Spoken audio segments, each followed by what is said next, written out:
47b. 3. 결혼한 파트너들은 죽음 후 대부분 다시 만나고 서로를 알아보며 다시 결합하여 일정 기간 함께 살게 됩니다. 이는 첫 번째 상태, 즉 그들이 외적인 상태에 있을 때 일어납니다. 사람들이 죽음 후 두 가지 상태를 겪게 되는데 외적인 상태와 내적인 상태입니다. 우선 외적인 상태에 들어가고 이후 내적인 상태로 들어갑니다.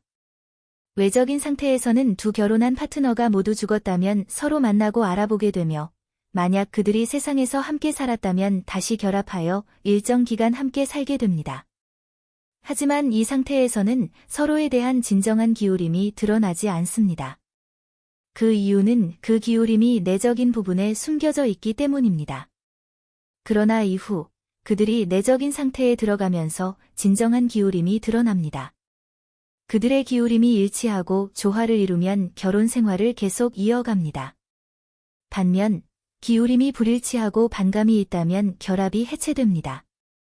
한 남자가 여러 명의 아내를 두었다면 외적인 상태에서는 그들 각각과 순서대로 결합하지만 내적인 상태로 들어가면 그 사랑의 진정한 기울임을 인식하고 그중 하나를 택하거나 모두 떠나게 됩니다.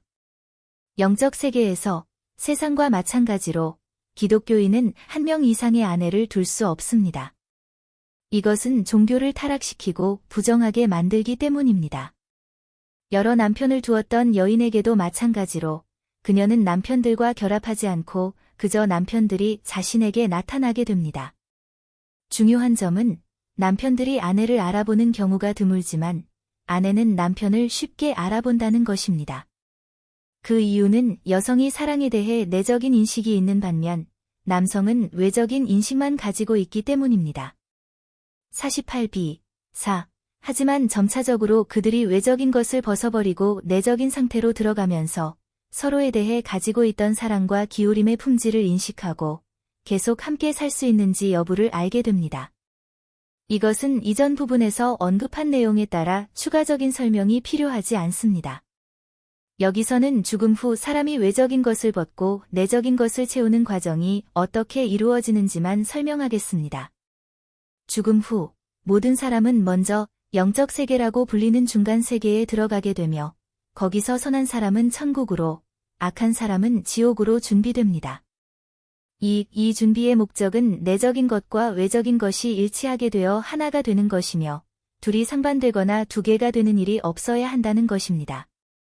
자연 세계에서는 이 둘이 분리되어 있지만 진실한 마음을 가진 사람만이 하나가 됩니다. 그 둘이 분리되는 것은 교활한 사람들, 특히 위선자, 아첨꾼, 변덕스러운 사람들, 거짓말쟁이들에서 뚜렷하게 드러납니다. 하지만 영적 세계에서는 사람에게 분열된 마음을 가질 수 없게 되며 내적으로 악했던 사람은 외적으로도 악하게 되고 선한 사람은 두 가지 모두 선하게 됩니다.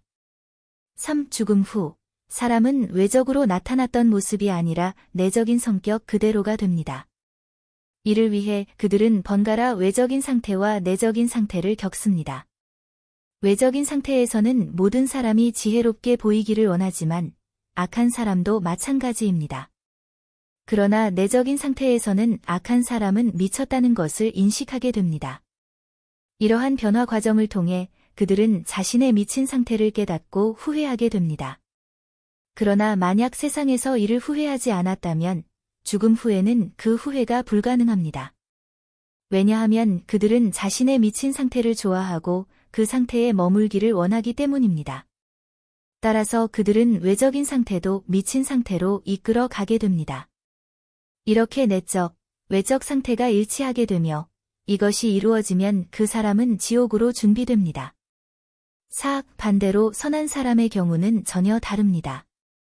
이 사람은 세상에서 하나님을 바라보고 회개했기 때문에 내적인 상태가 외적인 상태보다 더 지혜롭습니다. 외적인 세계에서는 유혹과 허영으로 인해 가끔 길을 잃었지만 내적인 상태는 항상 지혜롭습니다. 그래서 그들의 외적 상태는 내적 상태와 일치해야 하며 이 일치가 이루어지면 그 사람은 천국으로 준비됩니다. 이것이 죽음 후 외적인 상태를 벗어내고 내적인 상태를 채우는 과정이 어떻게 이루어지는지를 설명해 줍니다. 49. 5. 그들이 함께 살 수 있다면 결혼 관계는 유지되지만 그렇지 않으면 그들은 분리됩니다. 때로는 남편이 아내와, 때로는 아내가 남편과, 때로는 둘 다 서로로부터 분리되기도 합니다. 사후의 분리가 일어나는 이유는 지구에서 형성된 결합이 대개 내적인 사랑의 인식에서 형성된 것이 아니라 내적인 것을 숨기는 외적인 사랑의 인식에서 형성되기 때문입니다. 외적인 사랑의 인식은 주로 세상과 몸에 대한 사랑에서 비롯됩니다. 특히 부와 재산은 세상에 대한 사랑에서 비롯되며 명예와 존경은 몸에 대한 사랑에서 비롯됩니다. 그 외에도 여러 가지 유혹적인 매력이 있습니다. 예를 들어 아름다움, 예의 바른 태도, 때로는 부도덕함 등이 있습니다. 또한 결혼은 대부분 자신의 출생지나 거주지가 속한 지역, 도시 또는 마을 내에서 이루어지며 여기서는 알려진 가족들 사이에서 제한적이고 한정적인 선택만 가능합니다. 이 이유로 세상에서 이루어지는 결혼은 대부분 외적이며 동시에 내적인 결합이 되지 않는 경우가 많습니다. 그러나 내적 결합, 즉 영혼의 결합이 결혼 자체를 이루며 이는 사람이 외적인 것을 벗고 내적인 것을 채운 후에야 인식될 수 있습니다. 그래서 사후에 분리가 일어나고 이후 유사하고 동질적인 사람들과 새로운 결합이 이루어집니다. 이 결합은 지구에서 이미 이루어진 경우를 제외하고 발생합니다. 예를 들어 어린 시절부터 주님께 합법적이고 아름다운 동반자를 구하며 방황하는 욕망을 혐오하고 그것을 자신에게 불쾌한 일로 여긴 사람들입니다.